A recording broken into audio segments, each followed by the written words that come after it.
আসসালামু আলাইকুম আ রহমতুল্লাহি অবরাকাতু। কোন ধর্মটি সত্য এটা প্রমাণ করার একটি উপায় আছে, সেই উপায়টি হচ্ছে টাইম ট্রাভেল।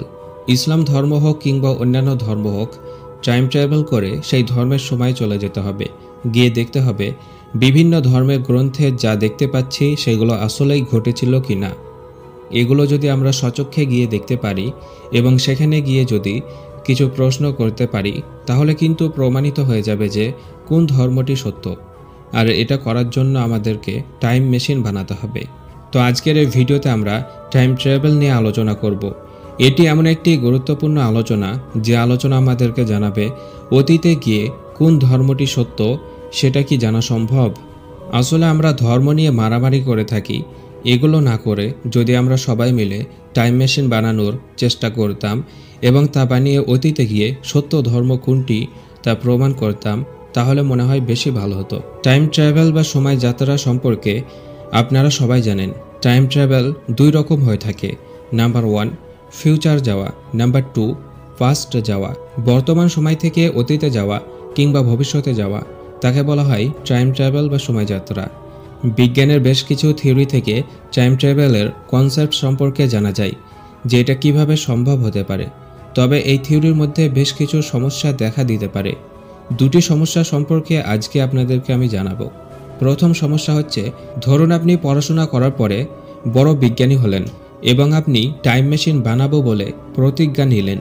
তারপর 10 বছর ধরে টাইম মেশিন বানানোর কাজে লেগে গেলেন। 10 বছর মেহনত করার পরে আপনি টাইম মেশিন বানিয়েও ফেললেন। তারপর আপনি মনে করলেন আমি অতীতে যাব, আমার দাদাজির সময়ে দিয়ে টাইম মেশিনে বসে অতীতে চলে গেলেন। যাওয়ার সময় আপনি আপনার সাথে সেফটির জন্য একটি গান সাথে নিলেন। তারপর আপনি দেখতে পাচ্ছেন যে সত্যিই আপনি অতীতে চলে গেছেন। আপনি দৌড়ে আপনার দাদার কাছে যখন যাচ্ছিলেন, তখন হঠাৎ করে আপনি পড়ে গিয়ে আপনার গান থেকে গুলি বের হয়ে আপনার দাদাজিকে লেগে যায় এবং আপনার দাদাজি মারা যায়। এখন সবচেয়ে বড় প্রশ্ন হচ্ছে, যদি আপনার দাদাজি মারা যায় তাহলে আপনি অতীতে গেলেন কিভাবে? তার কারণ আপনি অতীতে গিয়ে আপনার দাদুকে যদি আপনি মেরেই দেন, তাহলে আপনার জন্ম হওয়া অসম্ভব ব্যাপার। আর আপনি যদি নাই জন্ম হন, তাহলে আপনি টাইম মেশিন বানালেন কিভাবে? একে বলা হয় গ্র্যান্ডফাদার প্যারাডক্স। এটি এমন একটি প্যারাডক্স যার সমাধান আজ পর্যন্ত কেউ দিতে পারেনি। তবে এখানে সমাধান দেওয়ার জন্য অনেকে বলেছেন টাইম লাইনের ব্যাপারে, কেউ বলেছেন প্যারালাল ইউনিভার্সের ব্যাপারে। তো সে সম্পর্কে আমার আলোচনা আছে, সেটা দেখতে পারেন। তাতেও অনেক সমস্যা।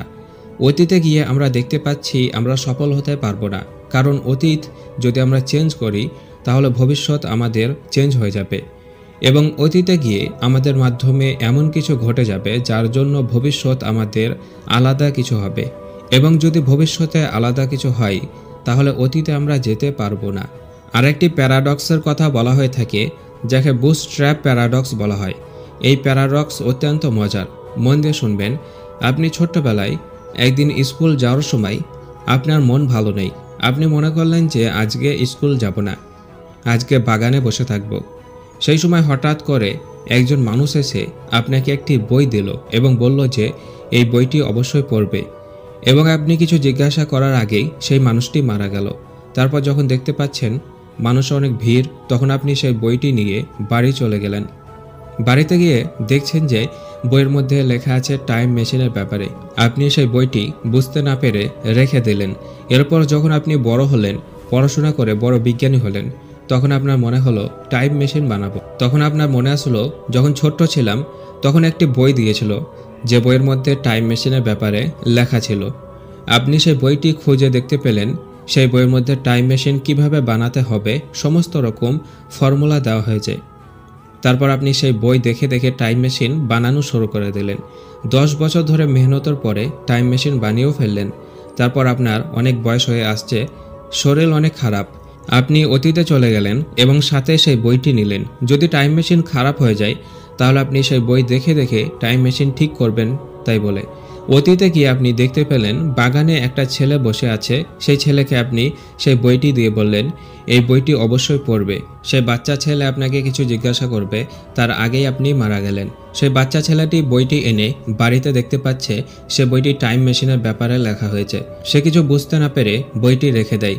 তো বুঝতে পেরেছেন সে বাচ্চা ছেলেটি কে এবং টাইম মেশিনে এসে বইটি দিল সে কে। এখন সবচেয়ে বড় প্রশ্ন হচ্ছে, যে ব্যক্তি সেই বইটি এনে বাচ্চা ছেলেকে দিল সে ব্যক্তি ছিল সে নিজেই। এই বাচ্চা ছেলেটি সে নিজেকে নিজেই বই দিয়েছে, সে নিজেই টাইম মেশিন বানিয়েছে। এখন প্রশ্ন হচ্ছে ওই বইটি কে লিখেছে? এই প্রশ্নের উত্তর কেউ দিতে পারবে না। সেই বইটি এমন একটি স্থানে ফেসে আছে যার কোনো ভবিষ্যৎ নেই এবং কোনো অতীতও নেই, ওইটা আপনি নিজেই পেয়েছেন। এইসব থিওরিকে সামনে রেখে হলিউডের সিনেমা বানানো হয়েছে যাকে বলা হয় দ্য টাইম মেশিন। এখানে দেখানো হয়েছে যে তার ভালোবাসা মরে যাওয়ার পরে সে টাইম মেশিন বানাবে এবং অতীতে গিয়ে তার ভালোবাসাকে বাঁচাতে চাইবে, কিন্তু যখনই অতীতে যাবে কোনো একটা কারণে সে মারা যাবে। বারবার টাইম ট্রাভেল করার পরে যখন তার ভালোবাসাকে বাঁচাতে পারবে না তখন সে বুঝতে পারবে যে অতীতকে বদলানো যাবে না। তার কারণ হচ্ছে সেই অতীত হওয়ার পরেই সে টাইম মেশিন বানানোর চেষ্টা করেছে। তাই যে অতীত হয়ে গেছে সেই অতীতকে চেঞ্জ করা যাবে না, আর এটাই হচ্ছে তাকদীর। এখন মেন কথায় আসি, যদি আমরা অতীতে গিয়ে দেখতে চাই যে কোন ধর্মটি সত্য এবং কোন ধর্মটি মিথ্যা, তাহলে অতীতে গিয়ে হয়তো আমরা সেটা দেখে বুঝতে পারবো, কিন্তু অতীতে গিয়ে আমরা সেটা চেঞ্জ করতে পারবো না। কারণ যদি চেঞ্জ করি তাহলে আমি অতীতে যেতে পারবো না, আর যদি অতীতে গিয়ে চেঞ্জ না করি তাহলে ভবিষ্যতে এসে দেখব এখন যেমন ধর্ম যা চলছে সেটাই চলবে। তাই সত্য ধর্ম প্রমাণ করার জন্য আপনাকে বর্তমানে থেকেই প্রমাণিত করতে হবে, অতীতে যে প্রমাণিত করতে পারবেন না। আল্লাহ রসুল সাল্লাল্লাহু আলাইহি ওয়াসাল্লাম বিদায় হজের দিনে কি বলেছিলেন মনে আছে? তিনি বলেছিলেন, তোমাদের কাছে রেখে যাচ্ছি কোরআন এবং সুন্নাহ, যতদিন তোমরা এই দুটোকে আঁকড়ে ধরবে ততদিন তোমরা পথভ্রষ্ট হবে না, সঠিক পথের মধ্যে থাকবে। এই কথার মধ্যে খুব গভীর কিছু লুকিয়ে আছে, আর তা হচ্ছে সত্য পথ খোঁজার মাধ্যম। গভীরভাবে দেখুন, তিনি বলেছেন আমি দুটো জিনিস রেখে যাচ্ছি, তার মানে তিনি রেখে গেছেন এবং বর্তমানে নবীজির রেখে যাওয়া সেই দুটো জিনিস এখনও আছে, কিন্তু তার সঙ্গে আরও কিছু মিলে জয়েন্ট হয়ে গেছে। যদি আমরা খোঁজ করে দেখি, গবেষণা করে দেখি, তাহলে রসুল সাল্লাল্লাহু আলাইহি ওয়াসাল্লামের রেখে যাওয়া সঠিক ইসলাম খুঁজে পাব এবং তা থেকে প্রমাণিত করতে পারবো যে কোন ধর্মটি সত্য। তাছাড়া অন্যান্য ধর্মের সত্যতা প্রমাণ করার মতো তেমন কোনো কিতাব নেই, তেমন কোনো রেফারেন্সও নেই। তাদের ধর্মের অস্তিত্ব ভালোভাবে নেই, সব কিছু আবছা আবছা, যা দিয়ে ধর্ম চালানো অসম্ভব। তো আজকের ভিডিও থেকে টাইম মেশিন ও টাইম ট্রাভেলের ব্যাপারে জানতে পারলাম। তবে বিজ্ঞানের সবচেয়ে বড় থিওরি টাইম ট্রাভেল সম্ভব হতে পারে ওয়ার্মহোলের মাধ্যমে। তা কি জানতে চাইলে কমেন্ট করতে পারেন। আজকের মতো